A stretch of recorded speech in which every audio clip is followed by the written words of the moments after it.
Welcome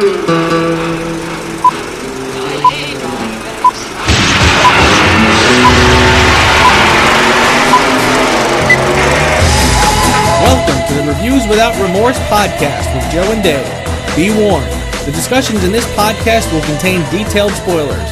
For spoiler-free reviews of newly released films, please check out our channel Reviews Without Remorse on YouTube and VidMe. Enter at your own risk and enjoy the show.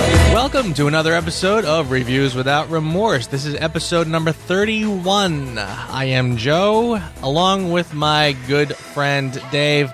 What's going on, Dave? Oh my god, dude. It was like there was a murder spree in Hollywood this week.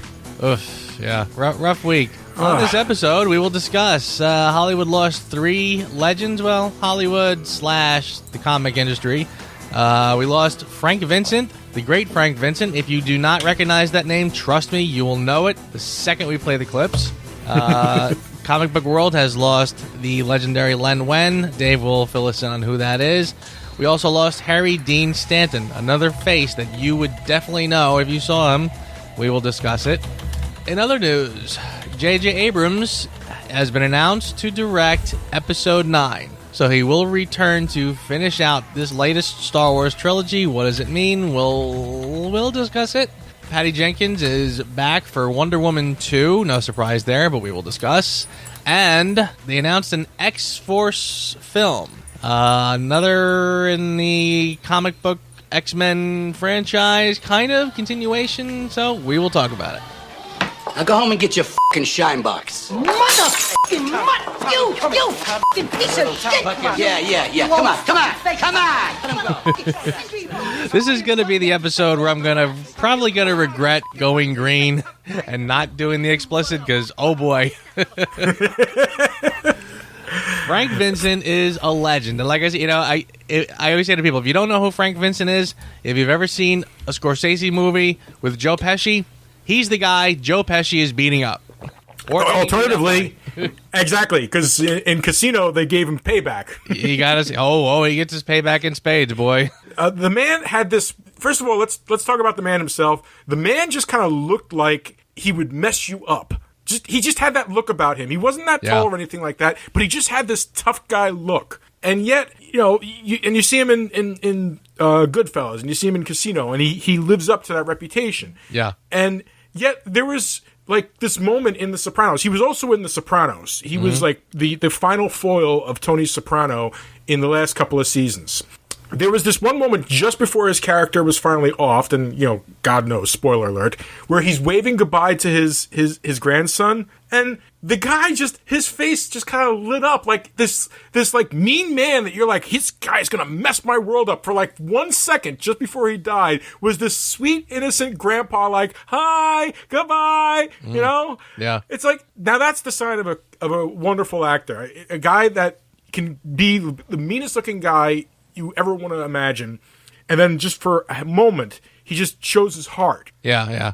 That's like one of my favorite scenes with him. Granted, he gets run over by a truck a half second later, but that's another story. Yeah, but he really was a great actor. He first saw him in Raging Bull. Relax. Come on. We're friends a I'm long just time. upset. It's my brother's wife. Hey, Joey, there's nothing going on over I'm here. sorry, I really am. We're friends. We can straighten this. Right? Nothing going on?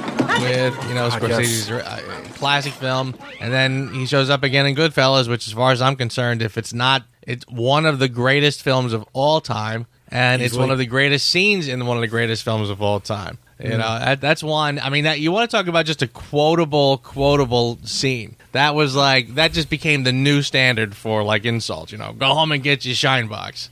But I remember my brothers and friends of ours doing for years, just no, you insulted him a little bit, a little out of order yourself. You insulted him a little bit. Just love that part. It's so great. But seriously, classic. And then he, like you said, he comes back in Casino. Frank Vincent finally gets revenge on Joe Pesci in spades. Holy cow, is that a gruesome brutal death. Yeah. Brutal killing. So, but he showed up in a lot of other places. He was in a lot of Spike Lee movies. He was the guy, and Do the Right Thing, the guy with the convertible. Hey, yo! Oh, don't be f***ing with the water now. Oh, man, go ahead, you got this car wet? Ain't nobody f***ing around, man. Won't you just go ahead? It's an antique there, hot shot. And they get his car with the hydrant. Yeah. So a couple of his movies. Yeah, he was a guy, you saw him a lot, so he will definitely be missed. He was a treat whenever he came on screen. He was another guy, as far as I'm concerned, fell into one of those categories where every time you saw him, you were like, oh, it's him, and you kind of lit up a little bit because you recognized him, and he was always great. So will be missed. Indeed. Rest in peace, my man. We got ourselves an X-Men fan. Maybe a quarter of it happened, and not like this. The creator of Wolverine, Len Wein. No. Dave, tell me about him. Oh, God, dude, you don't get it. He's not just the creator of Wolverine. Give you a little backstory about the X-Men comics. The X-Men comics in, I want to say like the late 60s, early 70s, really grew stagnant to the point that basically all they were doing were reprinting issues. That's it. It was a dying comic book.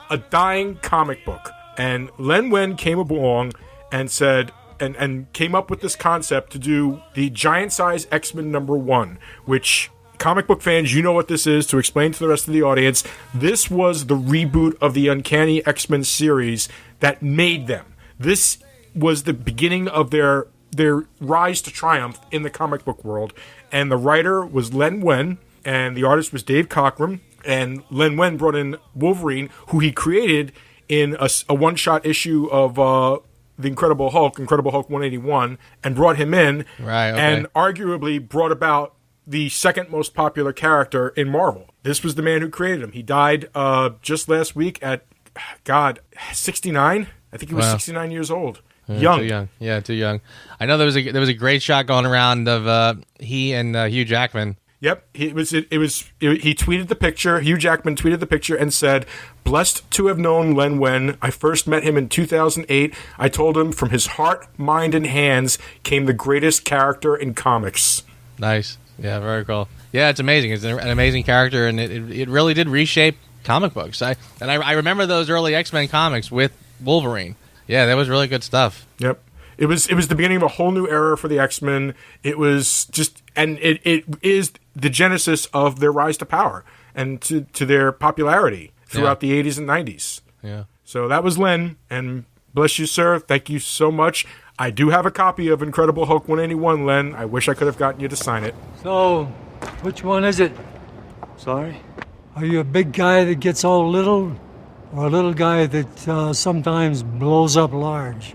You know, I'm not even sure. Yeah, Harry Dean Stanton, boy. He was a guy, you saw him all over the place. The last thing I remember him in specifically was The Avengers. Yep, as the security guard. But do you realize that he worked steadily every year, right up to his death? I believe it. He just was in the Twin Peaks series that was on Showtime. He was just in it. Yep. And he's got one more movie that's in post-production. But if you read this guy's IMDb, it is like a who's who of a career. I mean, what a career. It's listed as 199 credits. 199 credits. Oof. The man was 91 years old, steadily worked his entire life, and just was a gem. I mean, you always remembered his character. No matter what movie it was, you always remembered his character. Yes. In Alien, in the first Alien movie, in frickin' Escape from New York as Brain. Yep. Those are just two examples off the top of my head. Okay, he was a police officer in Up in Smoke. He was the detective in Christine, Bud in Repo Man, Paul in The Last Temptation of Christ, Jack in Pretty in Pink. I mean, seriously, just this guy has been in just about everything, and he's always recognizable, always solid. Just this one is hard. Yeah, he was a warm guy in his own way, you know. Mm-hmm. Son, you have a condition. Oh, God. And he was also in Rango, for God's sakes. I mean, God, just this guy. Yeah. We're getting older, dude. Get off my lawn. We are getting older, and we are at the point where we are surpassing the time frame of our heroes. Yeah. Yeah, I don't like to... I tell you, we do these a lot lately. I feel like every time I turn around, we're remembering somebody, and it's a little too often for my taste lately. Yeah. 3 big ones, you know. Rest all, kind gentlemen. You brought a lot of entertainment, laughter, and fun to the world. Every great empire reaches a point where going backward can seem more appealing than forward. When the world is changing so fast, it makes us yearn for the old ways when life seemed simpler. But it doesn't mean those old ideas are good for us now. We have to face one hard reality as a country. The new Star Wars was not as good as everyone thought it was. And speaking of laughter... So again, Lucasfilm loses their or dismisses their Episode 9 director and replaces him this week with J.J. Abrams. Yay! Yeah. Well, okay. Let's devil's advocate for a second. Let's devil's advocate for a second. Okay, we can argue about the plot of The Force Awakens as much as we want, but it looked beautiful. It was shot very, very well. It was definitely directed in that respect. It was a wonderful remake of A New Hope, as good as we can get in this time frame. The guy has visual style. I'm not going to completely poop all over him just yet. So I'm going to give the guy the benefit of the doubt with the idea that, hey, maybe with a plot that's already put out there where he's not... I mean, look, they have shown already that they're not afraid to get rid of directors, so he can't go too far off the reservation just to yank his own jollies. Do you know what I'm saying? Yeah. Listen, it's funny. I don't know what to make of it, because I've seen J.J. Abrams do some pretty good things. I liked the first Star Trek reboot. I thought the initial Star Trek with the new crew was pretty cool and pretty solid. The second one was a letdown, but still, I thought what they did with that was pretty cool. The Force Awakens, I don't know. I'm not ready to throw J.J. Abrams under the bus necessarily because, like I said, he's not the writer either. He's not the writer, so I don't really blame him for that sorry script. And I kind of felt that there was a lot about that movie that was just a little over Disneyfied for me. Mm-hmm. So yeah, I don't know. I get the impression that JJ's pretty much willing to do whatever he's tasked to do. So he's probably not a strong director. And I get the impression that Disney/Lucasfilm has a vision. And if these other directors think they're going to walk in with their own styles and throw some weight around, they're like, no, that's not how it works around here. JJ's willing to play ball.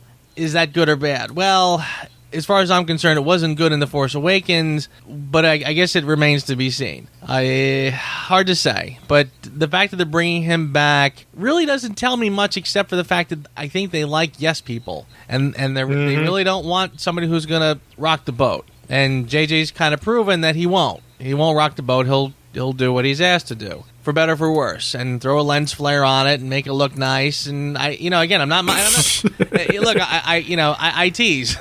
I tease, but I don't mock. I think JJ can do a solid looking film. I don't mind the look of the new Star Trek film. I thought it was terrific. I thought it was really good. Here, I got problems with The Force Awakens, but I don't know where the fault lies. And again, that the story, the script, he's not the writer. He's not writing it. So I really can't throw that at his feet necessarily. It seems like the gang of the new Star Wars. I'm not sure what's going on over there. I see this. Some things are important to them, and some things are not. We'll discuss that another time, I guess. But Yeah, I think as we get closer, as we have a better idea of the direction they may or may not be going, it's too soon for me now. I'm not pleased, but I'm not also too upset by it. I kind of feel like the new Star Wars is really kind of going off on this really strange side tangent. Again, The Force Awakens, I'm anxious to talk about it. I think we're going to talk about that one before the year's out, before The Last Jedi. It's on the calendar for the week before Last Jedi. Yep. Yeah. So we'll get into it in depth. I just find it to be strange. I mean, as a little preview of what I'm going to say when it gets around here, it's odd. It's weird what they're doing with it, and to think that they've had, again, decades of stories to mine through, and Lucas's ideas that they just tossed aside. Again, I don't know. I don't know what to make of it. So we'll discuss it in depth, but I'm not pleased with it. Yep. Dude, there's really not much more we can say about it at this point. Just that let's hope these guys know what the hell they're doing, which as of yet, they haven't exactly proven that. You know what? I may have a better opinion after The Last Jedi, because at least then I'll have an idea. You know what I'm saying? Yeah.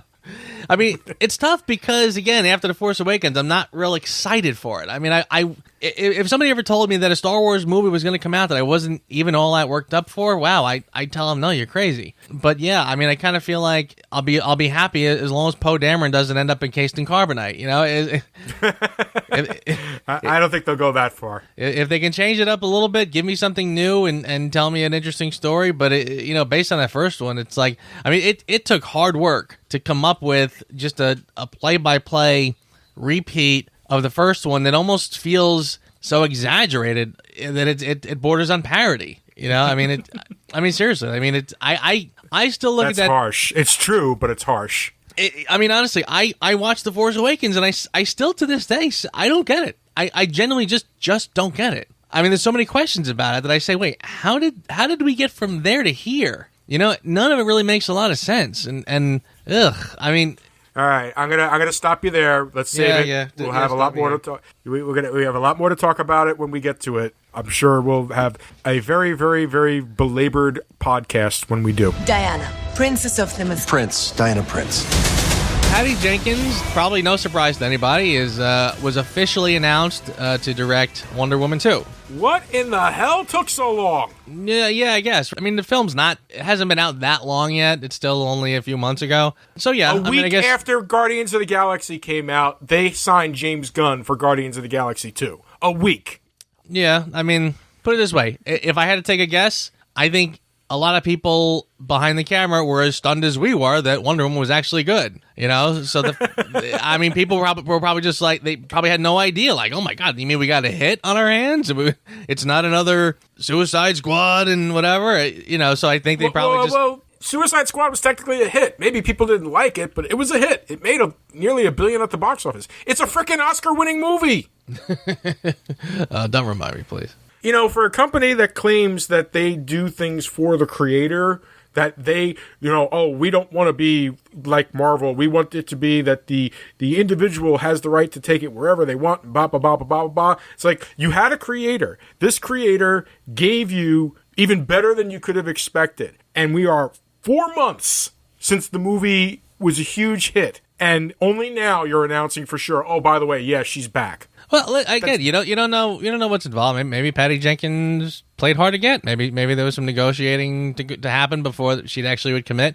You don't know. No, you're right. I don't know. It just feels it fuels my whole DC doesn't know what the hell they're doing when it comes to their movies. Well, you're not going to get any argument from me there. That's the problem. It feels like there's disarray. It feels like one hand doesn't know what the other is doing. Even if your particular theory is correct that they didn't realize it was going to be the hit, that's even worse. That's like, we don't even believe in our product. We're just in this for the money. Maybe we'll make a couple of bucks here or there. Wait, we made more money than we expected? Oh, well, I guess we should do something about that. You know what? I feel like that's sort of exactly what's going on. I mean, honestly, I think that they probably put all their eggs into the Supermans and the Batmans and yada, yada, yada. And then somebody said, well, I guess we should do a Wonder Woman too. And they're like, yeah, whatever. You go over there and do your Wonder Woman and whatever. And lo and behold, that one was the one everybody loved. So they probably did do a course correction and say, wow, okay, well, let's rethink what we're doing here. Because again, they put all this, I mean, it's the Suicide Squads and the Batman versus Supermans that gets all the reshoots and all the, that's the one that I think they paid all the attention to. And I think Wonder Woman was a hit in spite of themselves. So, yeah. Because they didn't tinker with it. Harry, right. There's a pattern you should pick up. We messed with Batman v Superman. We messed with Suicide Squad. They did well, but they weren't very well liked. We didn't even touch Wonder Woman, and that was fine. I guess maybe if we get involved more, we'll make even more money next time. That's the lesson they're going to freaking take from it. Yeah. Listen, Hollywood is one of the few industries where you can score tons of money by ruining things. The higher paid you are, your job is to go in and stick your finger in where it doesn't belong and ruin stuff. Exactly, because they want to be able to say, I did that. See that? You see that red handkerchief? That was me. Yeah. That was me. I did the red handkerchief. That was me. So good. Anyway, well, I'm happy to see her back. I'm happy to see what they're going to do with Wonder Woman 2. I think I heard something about they were going to do another period piece, not World War One. They were thinking the Cold War, actually, maybe during the 80s. Could be interesting. Could be interesting. The 80s seems to be like a go-to for a setting for movies these days. Yeah, the 80s nostalgia is high. I guess, what was it that the late, great Dennis Hopper once said in that movie Flashback? By the time we get out of the 90s, the 80s will make the 60s look like the 50s. Yeah, something like that. Yeah. I think we're gonna see a lot more period films now, and even just as recent as like the 80s and 90s, because I feel like a lot of cell phones, internet has kind of taken some of the fun out of the legwork that we used to have to do to solve problems and to create interesting stories with hurdles to climb over. So we're kind of just stepping it back a little bit to remove some of the cell phone / Google searches, everything, you know. That kind of feels like cheating. A good writer would still make it work. I agree. I mean, but seriously, you know, I mean, who would be dumb enough to write a story where somebody gets giant plot points by getting emails? Batman versus Superman. I knew what you were going with. Let's introduce our entire superhero universe through an email. That's the hip way kids are doing it these days. Yeah. Let's do like Peter Parker does and do 3 Bing searches in one film. You would think Wonder Woman would use Google. Wait, you're better than this. Join us. Use your powers for good. Heads up. Be a superhero. Listen, the day I decided to become a crime-fighting shit-swizzler who rooms with a bunch of other little whiners at the Neverland mansion of some creepy, old, bald, Heaven's Gate-looking motherfucker, on that day, I'll send your shiny happy ass a friend request. But until then, I'm gonna do what I came here to do. Hey. Zip it, Sinead. X-Force. This was just announced. Dave, what is X-Force? X-Force is, well, when it was first introduced, it was an offshoot of the X-Men that did kind of more Black Ops type situations. The best description of it is it's Suicide Squad for X-Men. Okay. I do vaguely remember the comic, but I don't remember a lot of details. All right. It was mostly led by, in the beginning, it was led by Cable and with Deadpool along for the ride. And that was basically what they did. They went around and did the less public-facing actions to help protect mutant kind. That's pretty much all I'm going to say about it, because they've gone through a lot of iterations through the years. So it's hard to say which direction they're going to go with. But it sounds like they're going with Cable and with Deadpool, which is fine. It's too bad because, actually Wolverine led the team at one point, and that made a lot of sense for Wolverine to lead a Black Ops team. Well, since Hugh Jackman is officially stepping down, at some point they are going to have to reintroduce that character in some way. Yeah, maybe, it could be. I don't know. Maybe not in this one, maybe in the future. I mean, they did sort of bring in Colossus as a different character than we saw in the actual X-Men universe. Mm-hmm. So, but closer to the actual comic book version. Well, maybe somebody over there is going to want to do the same thing with Wolverine. Something a little closer to the comic version. Hint, hint, maybe a costume? Well, let's not hold our breaths. I feel like, yes, am I the only guy in the world who's dying to see Wolverine in a costume and thinks it's actually possible? Dying to see Wolverine in a costume. You kidding me? I just said I have Incredible Hulk 181. Of course, I'm a huge fan. Yeah. I don't know. We'll see. It's too early. They just announced it, so I've gotten to the point now with the movies and stuff like that I find myself less interested until they have things like we're starting to film. Yeah. When they say we're starting to film, that's when my interest is up. Until then, this is a lot of jibber jabber. This is Shazam all over again. Yeah. Where's the Shazam movie? It does feel like that. I feel like every time somebody's in that little writer's room scratches his rear end and says, "Hey, what about this?" We're all scrambling to say, "Oh, what does this mean? What does that mean?" And yeah, lo and behold, sometimes most of it just I'm hearing that the Venom movie, for all the talks, they're not going to really do a Venom movie. I mean, it's like a year. The date of release is like a year from now or something, and they haven't even done anything yet.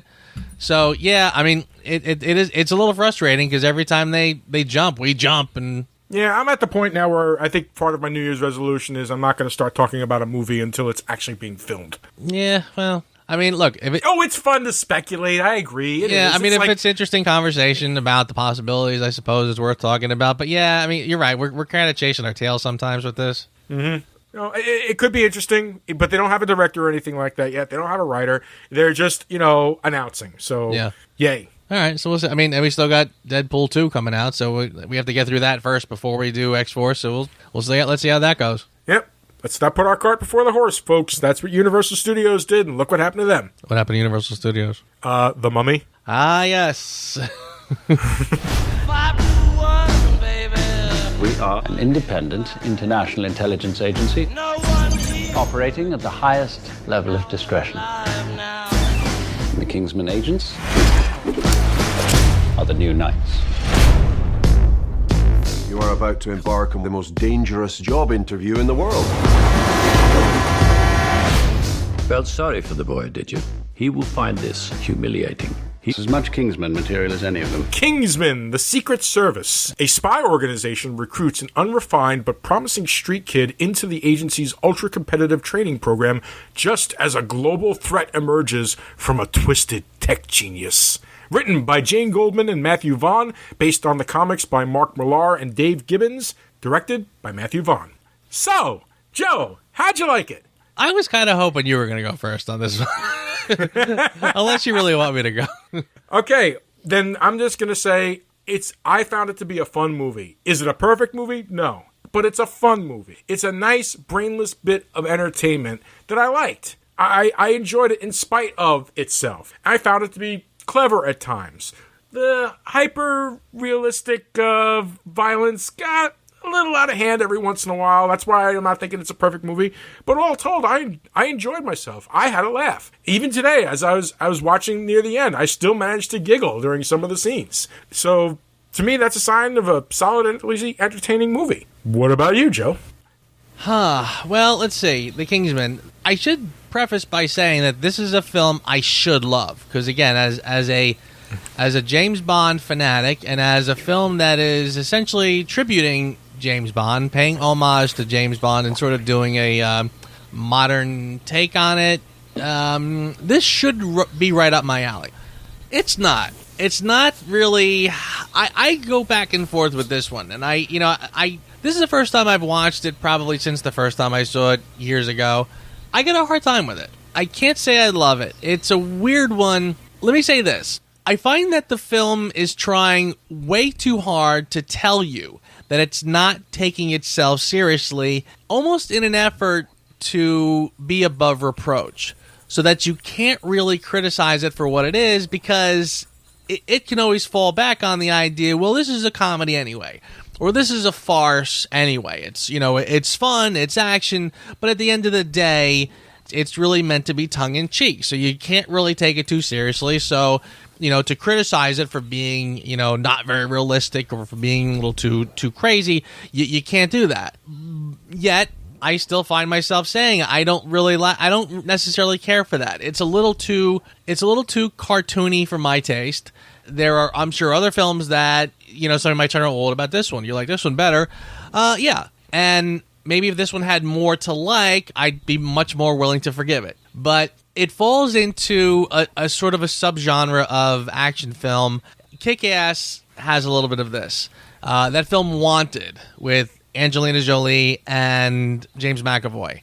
John Wick has a little of this. And I think each one sort of, has a slightly different take on it, but that there's a familiar tone in all these films where it's realistic up until a point, till it gets kind of hysterical, till it gets really outer limits, and and then tries to rein it back in again. I'll say this for Kingsman: it does not try to rein it back in. I mean, it just goes way the hell out there, and I think at the moment where you think it would try to reel itself back in, it doesn't. It just goes a little, just goes even crazier.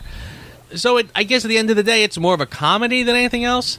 But as somebody who's looking for something a little more action-oriented, with a little more, I'm watching a film about a guy who gets chosen to become the next super spy. That should be really exciting to watch. Instead, I get like even the training scenes. There's a lot of testing in the training scenes. They put them through a lot of things. You have to do this. You have to solve this problem. You have to do that. The last guy standing, okay. But I don't see a lot of training in there. So the scenes are not satisfying in the way I want to see it. Like I kind of want to see the Rocky Balboa montage of the actual training that this kid goes through to become a Kingsman. And instead, I get one hazing ritual after another, and that's kind of not what I'm looking for. So again, it's something I find I should really respond to, but because of the way they do it, it doesn't really do it for me. I get where you're coming from, but the whole point was they were trying to be similar but different. They wanted to be a part of a parallel universe, sort of, and not quite. It didn't want to be taken seriously. It's obvious. From the silly-ass lisp that Samuel L. Jackson uses, down to, the crazy fight scene with Colin Firth. Colin Firth, of all people, kicking butt in a bar fight. Come on.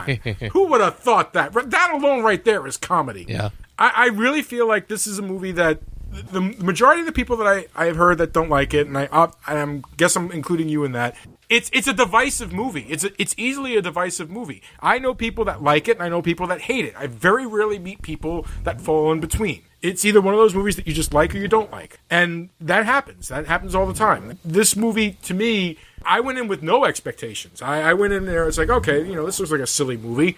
And I got a silly movie. It was, in many respects, silly. The action was silly, but engaging. The plot was ridiculous, but kind of funny. Colin Firth was amazing. Colin Firth continuing the Liam Neeson older gentleman getting into action role thing kind of deal. Yeah. Which gives me hope as a 48-year-old guy. I found it engaging enough. I felt like they earned the plot, thin as it was. I mean, it opens up in Afghanistan or wherever the hell they are. And the main character, Eggsy, by the way, just so people know, his name isn't Eggsy. It's just his nickname. His real name is Gary. They say it once in the entire movie. So Gary's dad sacrifices himself to save the rest of the Kingsman team, and that's how Eggsy kind of gets involved in it because of Colin Firth's guilt and trying to give the kid some type of life. It's got some amazing imagination. I mean, for God's sakes, the lady with the freaking blades for feet, cutting people up and stuff like that. The first time I saw that runner guy, that Petroius guy, the guy with no legs who ran a marathon and won or something like that. And P.S. he's now in jail for murdering his girlfriend. But another story, we can talk about that another time. I thought to myself, my God, how the hell do you run in those things? They look deadly. And then here they come with this. It's like, oh, look at that. They are deadly. That's neat. I like that. It just got to me. I felt it was just so ridiculously fun. It's not a great movie. It's not the greatest movie you're ever going to see. If you're going in thinking, it's a modern day take on James Bond, you're probably going to get disappointed. But it's fun. I found the action to be fun. Yeah, silly at times, and the unfortunate side of things is like some of the sillier action, the action that I thought was, oh God, no, God, don't keep doing that. Looks like they're doubling down on that for the sequel, which I'm not looking forward to. But other than that, I liked. I did. I felt that whole sequence where Merlin, sets off the explosives in everybody's head was hysterical. Everybody's heads going up. Come on. See, that was the thing. That's a big part of it too. I mean, it is like it's insanely violent. I almost felt like a lot of the film to me was more or less pretty predictable. The parts that surprised me were the parts that were. If you ask me what surprised you about this film, the answer is usually violence. The hyper violent scene in the church. The fact that he gets... Oh, God, I love that scene! Well, oh, my God, dude, you're killing me. I know, and I guess I'm probably like a fuddy-duddy for even... I mean, that's the thing. Because it's so over-the-top comic book violent, it's almost like that's your answer to me, is that, well, it's not really violent, it's kind of comic book violent. It's over-the-top violent. Yeah, I get that.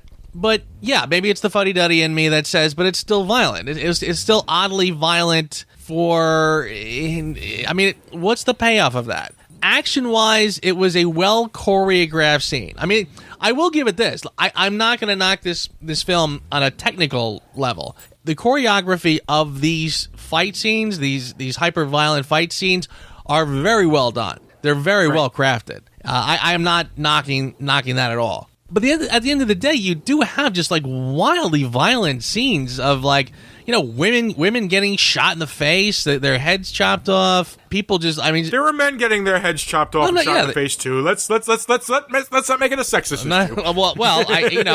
We'll put it this way: the feminism of the world. There's two schools of thought. Is, well, why can't a woman get her head chopped off like anybody else? But then again, when you do it, the other end of the room starts yelling violence against women. You're making it okay, I still fall into that category. When I see violence in film and it happens to be against a female, I do react differently. And call me a sexist, misogynist dinosaur, fine, I don't care. I don't like it when I see violence against women in movies. It sort of ups at a level that I'm not really comfortable with, and if you're going to just sort of blow this off as a fun comic book movie, then why even go there? And like I said, it's strictly a matter of taste at this point, and I'm not going to knock anybody for enjoying this because I get it. It's over the top, it's meant to be tongue-in-cheek and not take itself seriously, so okay. I mean, that it's almost like I'm answering my own criticism. It's not my taste. At the end of the day, it's really not my taste, and it's not what I'm looking for. Let me put it this way. John Wick, like I mentioned before, that has some of the style of over-the-top violence and over-the-top action, but that one, I felt, reined it in just enough that it played more on that line of reality versus fantasy that I thought you could still sort of enjoy. Like, when I see a film that goes off into, like, CGI land, right? Mm-hmm. It's a similar thing where I feel like now I'm kind of so detached that I don't feel the drama anymore. When I see a real stunt in a film, that still has that drama. This is similar. Again, like John Wick kept it just realistic enough that I could still get absorbed in the action and the choreography of what's happening. I mean, those shootouts where he's running through a room, shoot, reload, shoot again. It's happening sort of like in real time, and I have an easier time getting wrapped up in that. Here, again, it's meant to be very comic booky, meant to be over the top, meant to be funny. Okay, that's fine, and that's a movie for a different audience, I suppose. And I'd rather have like a John Wick, and again, I felt it more in John Wick 1 than John Wick 2, by the way. You know, I'd rather it just a little more down to earth. I almost feel like this movie was just a hair away from being a reasonably I guess I can't call it a serious. I guess this film is way too far out there to be called serious in any way, shape, or form. But again, it's like but it takes part of reality and wants to inject it in here. I mean, you know, you get the scene at the end when the mother is locked the kid in the bathroom, and then she goes crazy because of the thing, and she starts to hatchet the door down.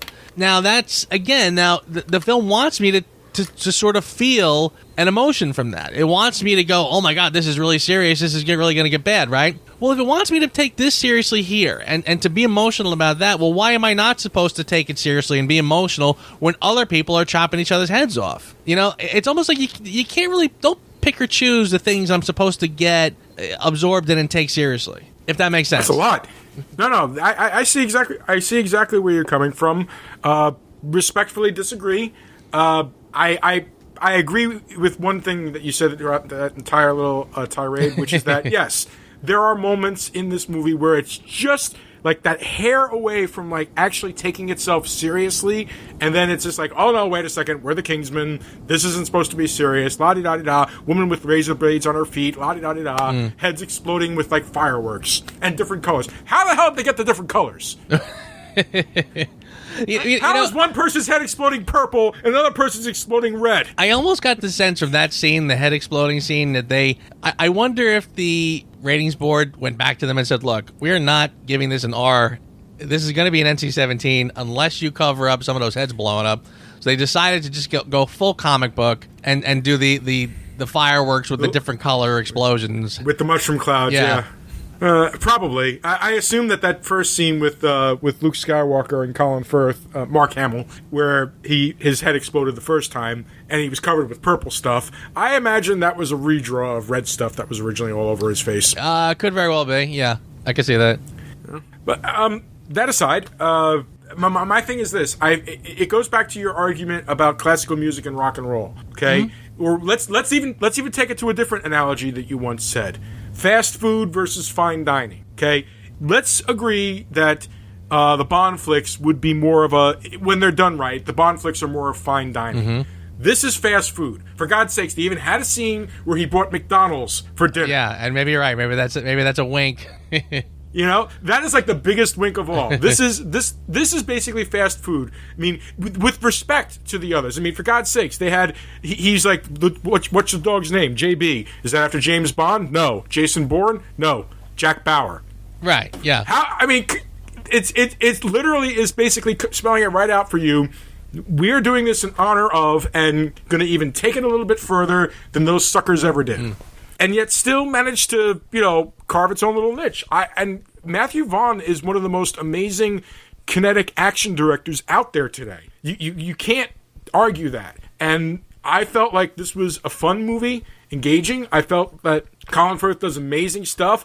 I thought that Mark Strong as Merlin was just perfectly deadpan, and yet at other times just had that little look in his eyes that was just like, I'm with you on this. Mm-hmm. I thought Samuel L. Jackson was way over the top, and I kind of feel bad about the way over the topness because it turns out he actually did have a lisp when he was growing up, and he overcame it, and he decided to inject it back into the character, saying that would be motivation for his villainy. Mm-hmm. See, even just the lisp in the voice, I kind of felt like that got annoying quickly. It's almost like as soon as the movie starts and you hear the lisp, it's kind of like, oh geez, we're really gonna do that throughout this whole thing. Yeah, I didn't. Maybe that was the turnoff for you in the end. Maybe that's what really did it for you. Well, it's not. It's not just that. I mean, it was the fact that he was an over the top villain. I almost couldn't really put my finger on what they were going for with that. Like when he shows up and he's always wearing the Yankee cap sideways. Like he was definitely trying to be an over the top caricature villain, and It was almost like, but like they were trying to do something with him where like he sets the church, he hits the button and the people in the church start murdering each other. Mm-hmm. He turns away, goes, "Oh my God, I can't look at this. This is terrible." And then even after that, when he shoots Colin Firth right in the face. And he goes, "Oh my God, is he dead? Oh, that was terrible. I don't like killing people." But he's gonna mass murder the entire world. So again, but he explains it. I didn't do that. They killed each other. Yeah. But again, he's the guy pressing the button. He's the guy masterminding the whole. I said, I mean, they're going for something.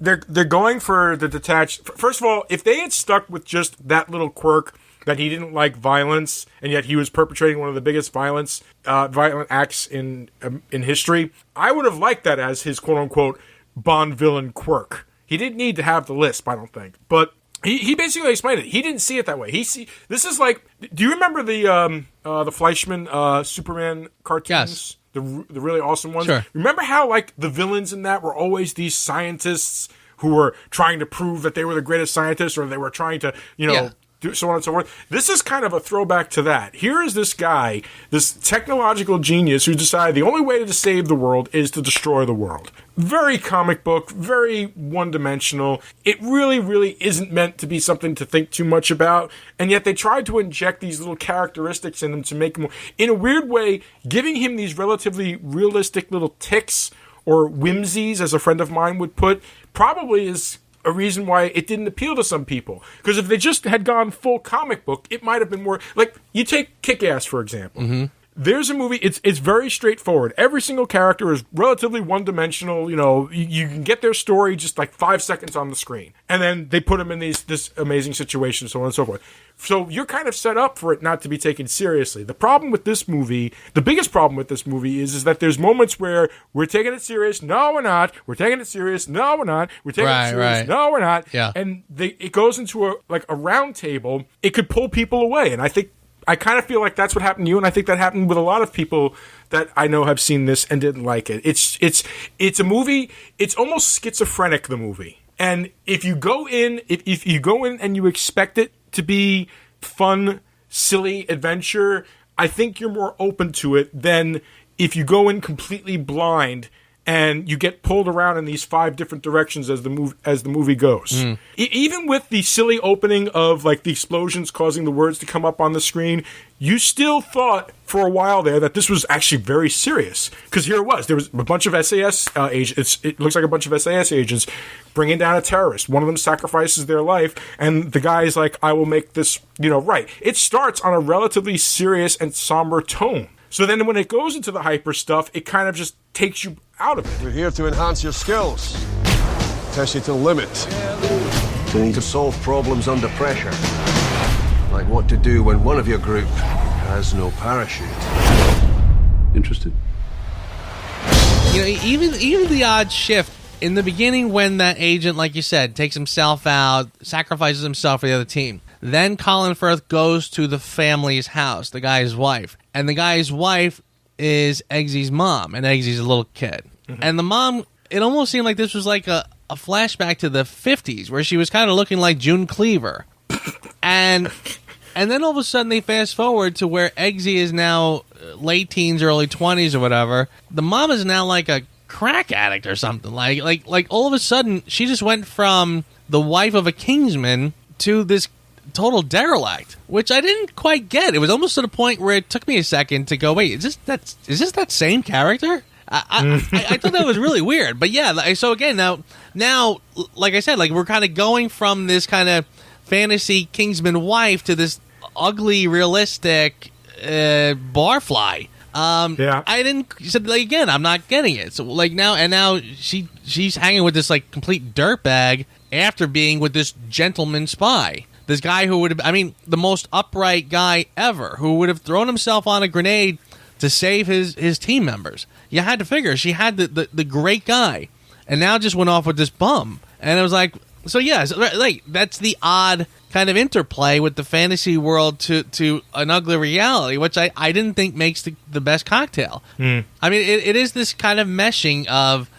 realism with fantasy, and again, when they do fantasy for the sake of kind of ugly violence, I don't. It's just like I said. Maybe it's for somebody else. But it's frustrating though, because again, there were elements of this that I liked. I liked the idea, like when he goes to him, he takes him to the tailor, and he kind of, he starts to give him the whole layout of the organization, and like there was a lot of that I thought was pretty cool. Merlin, of course, is the Q character. He's the gadget guy, but he's also the trainer. I thought that was pretty good. I mean, even some of the training stuff that they actually did was clever. I mean, again, the movie, I'm not trying to say this movie is devoid of anything witty or clever, and that's why I find it frustrating. I mean, if it was just a movie that was, just kind of and had a shit ton of violence for no reason and whatever, I'd have an easier time saying, you know what, nah. But I mean, there were things to like about it. I'm definitely not saying it sounds to me like you're more frustrated over the potential that it had rather than the end result. I understand, man. I do. I feel you on that. And like I said, it's definitely not a perfect movie, but it's to me, it's one of those movies that it's just kind of silly. It's a Big Mac with French fries and an apple pie. Okay? It's not the steak and potatoes I made last night. It's filler, And I've watched it. This is like my third time. I watched it once when I saw the movies. I watched it once at work one night. And this is my third time watching it. And now that I've watched it the third time, I kind of feel like, okay, I don't really need to watch it again anytime soon. I've got it on my system. Yeah. And now I'm okay with that. Well, here's a question. You're going to watch the sequel next week. You're going to watch Kingsman 2, The Golden Circle. And you're watching it too. I am. We both are, right. But following what you said, like you've seen it, you got it out of your system, you don't need to see it again. How excited are you now for the sequel? I personally, not so much. I kind of feel like I almost feel like I know exactly what it's going to be. And I'm with you on that. I do. I agree with you. I'm serious. I'm not looking forward to going to see the movie, to be honest with you. I'm not. After watching this again, as much fun as I had with it, it made me realize what the sequel is going to be. And I'm not looking forward to it, especially now that we know that Colin Firth is back. And I'm like, well, even watching it now, I watched that scene where he got shot very carefully. It's like, I guess I can kind of sort of see how they did it. They never really specifically said or did, blah, blah, blah, blah, blah. Fine, whatever. I'll accept that for now. But yeah, no, I'm really not looking forward to it. I put this on. I feel bad for you. I apologize because this was my idea. This is my idea of, we'll do the Rocky series and then we'll do something new so we can try to generate some heat with listeners and so on and so forth, and then go back and do another series. I had this whole thing in my head, and then watching it today, and I even texted you at one point saying this is going to be interesting because I don't think we're going to agree on this movie.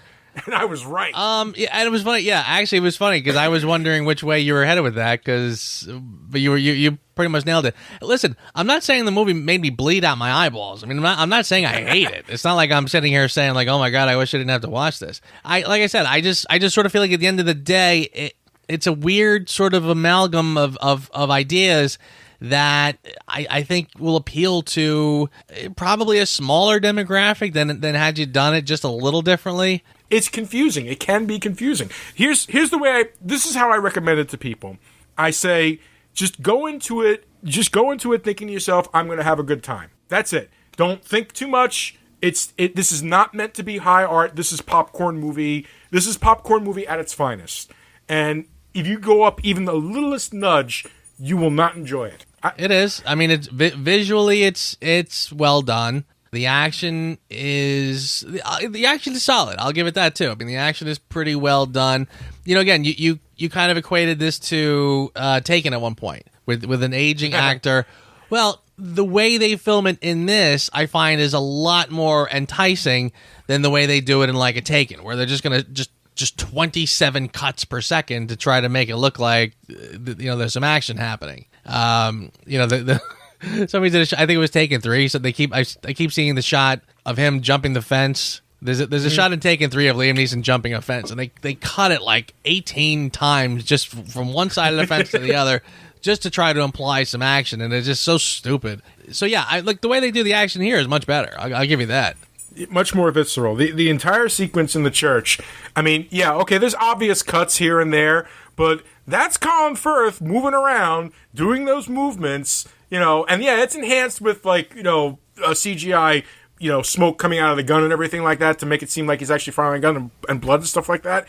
But that was him doing those moves, and the man moved. Yeah, listen, like I said, I can't detract from the action in that scene. I mean, that scene was, a lot of that seemed like one steady shot even. So I mean, it was really well done. So yeah. I mean, this is not a film that I can slag off for just being lazy and just like a half effort into doing things or not following through. This film does what it sets out to do, and that's always one of the things I always fall back on. If the film does what it sets out to do, I have a hard time cutting it up. But on the other side of the coin, dude, and this is weird because it feels like we're kind of switched positions here, but you are right in that it is very schizophrenic in its presentation. Right. It's beautifully done, but it does really kind of pull you incorrectly in too many different directions at once. We're serious. We're not. This is like my example from earlier. It sometimes loses its identity in that respect. It wants to be serious, but then it takes it too far in the violence. And, violence happens. I wouldn't mind the whole violence thing, but the over-the-topness of it and the completely hyper-realistic of it, that's what we've been calling it, and that's what I'm sticking with, just can be a distraction. And seeing the trailers having more of that in it kind of worries me. Yeah. When I hadn't seen many trailers for the first Kingsman movie. I had a recommendation, and I was like, okay, I'll give it a shot. And they said, just go in thinking you're going to have fun. It's like, okay, sure, I'll be open-minded. And I did. Yeah, and those are all great points. But again, I just feel like when it gets too comic booky, put it this way. Here's a weird comparison. Die Another Day. The shot of Die Another Day when James Bond is hanging off the glacier, and then you cut to a scene later where he's surfing the monsoon, right? The big, badly CGI shot of him. Right. That's. And again, we have no problem rolling our eyes and saying, oh, that was so stupid, yada, yada, yada. Well, I kind of feel like in these films, these hyper-realistic films with the hyper-stylized violent scenes, for me, it's very similar. The feeling is very similar, where I'm watching a couple guys in a bar ready to have a fight, and instead I get this highly choreographed scene with close-ups of the tooth getting knocked out, flying past the other guy, slow-mo enough for the guy to even follow it. He's watching it go past him.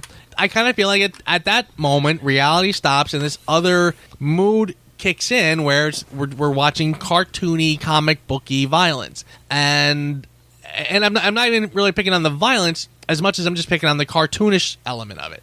It shifts into this kind of cartoon world, but again, it wants me to sort of fall back in line with the idea that this is still grounded in some way, just like Die Another Day does. Like it does the monsoon tidal wave and then wants me to sort of get back on board with where we are.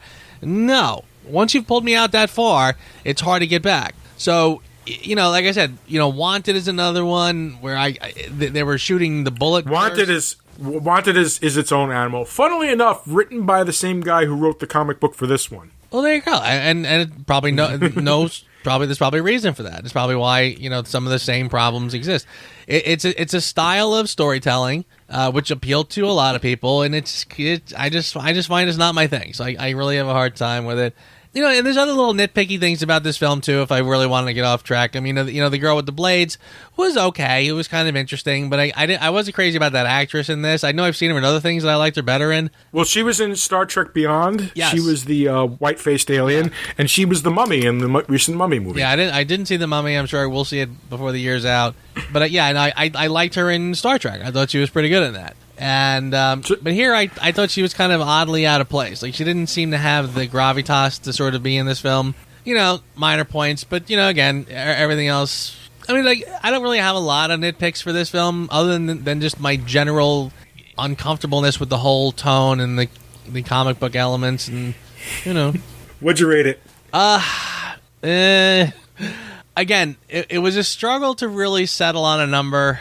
I think I'm gonna stick to my guns and go with a 4. Ooh. Yeah. Wow. And that's probably not really fair, because again, the movie is a technical achievement. The performances are solid, even though I'm not crazy about some of the over the top silliness of Samuel Jackson's character or whatever. Visually, it works. It sets out to do what it wants to do. But like we both said, your point about it being pretty schizophrenic and how it comes across, I completely agree with that. There are moments when the violence is supposed to be cartoonish on one level, but it's kind of oddly uncomfortable on another level. Far-fetched here, realistic there. And at the end of the day, it is really just an over-the-top villain with his finger on a button to blow up the whole world, and one guy who's going to save the world in a over-the-top cartoonish way, doing things that I have not seen him be trained to do. And again, by the time it gets to the end, it really does ask me to just completely shut my brain off and just sort of forget it and just run with everything. And that's fine in some cases. But this one, I don't think it set itself up to be that. So I had a hard time sort of falling in line.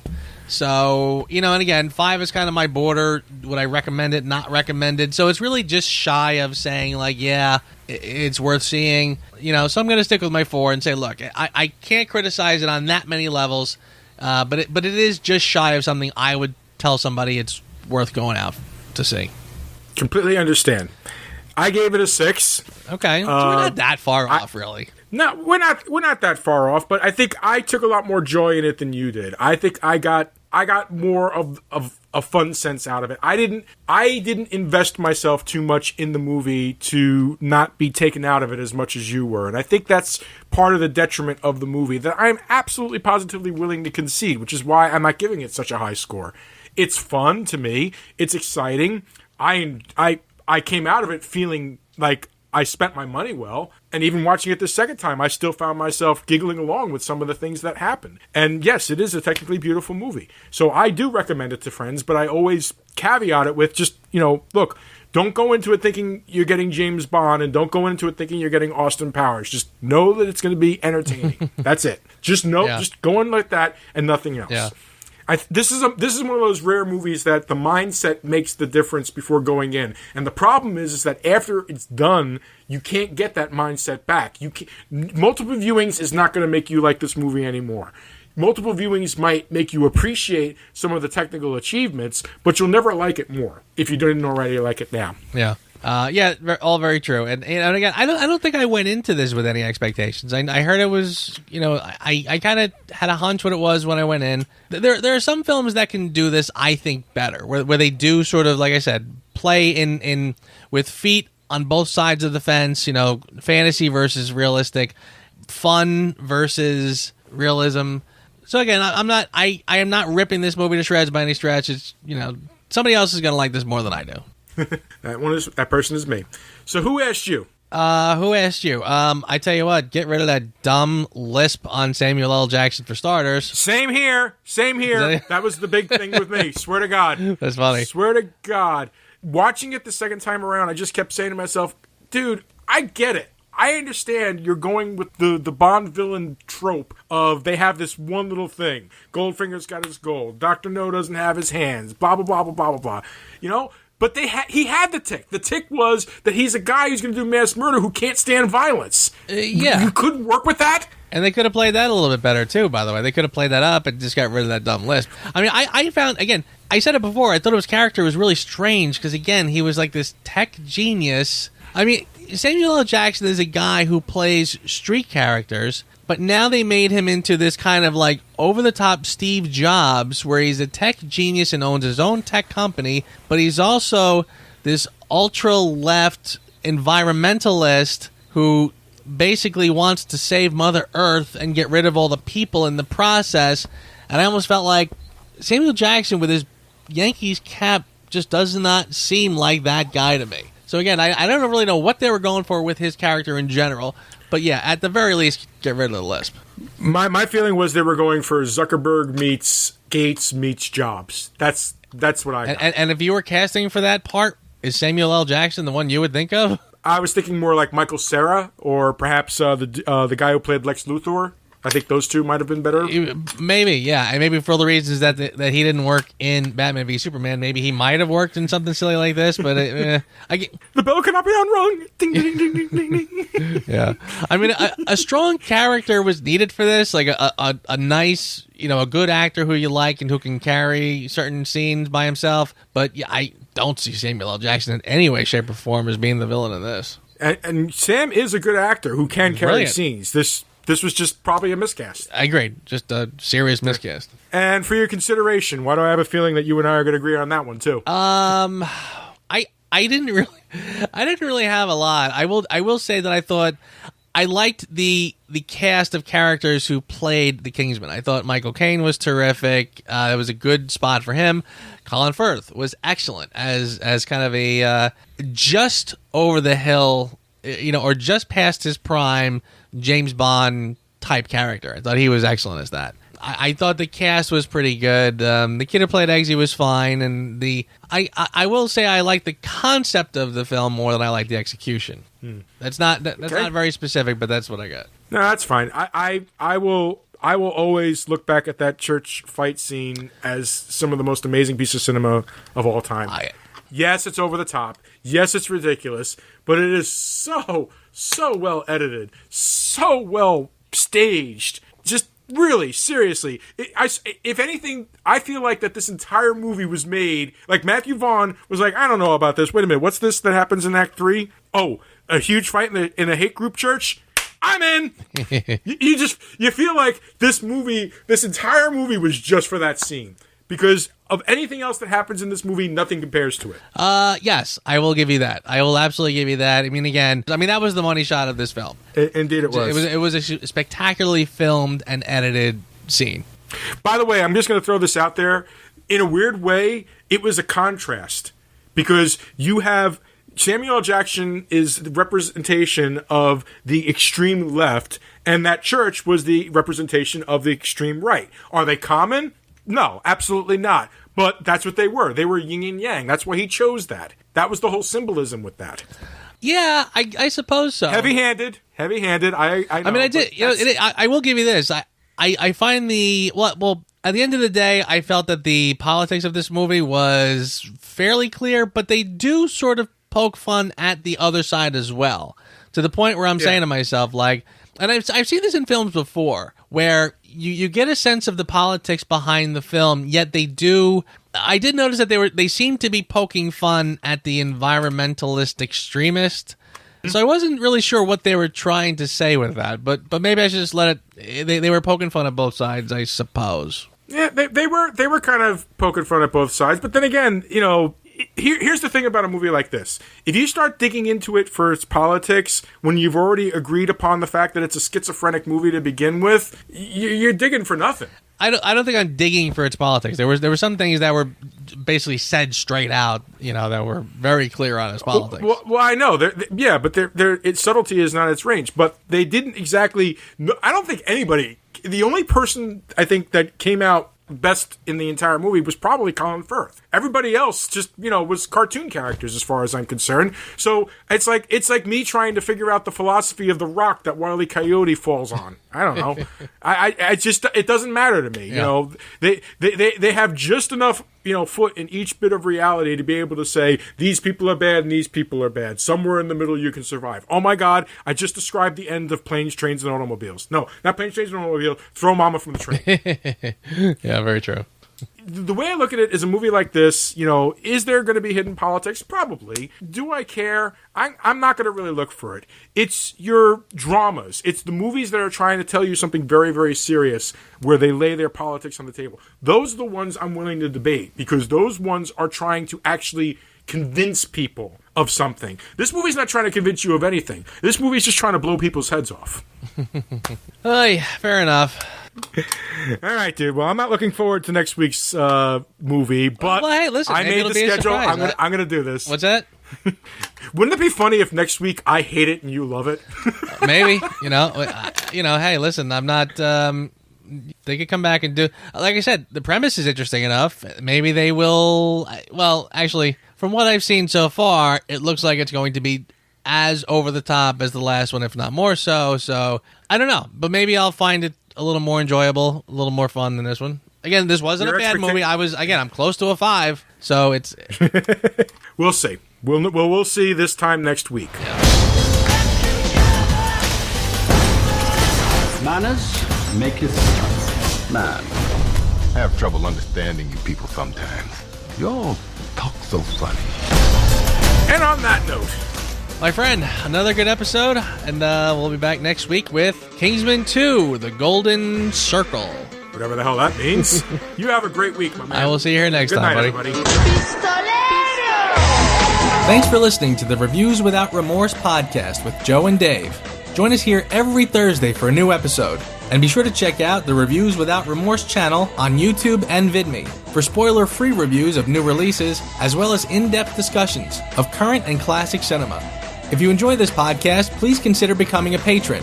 You can find our page at patreon.com. As little as $1 a month goes a long way. All clips in this podcast are used for commentary and critique, and is considered fair use. No copyright infringement is intended.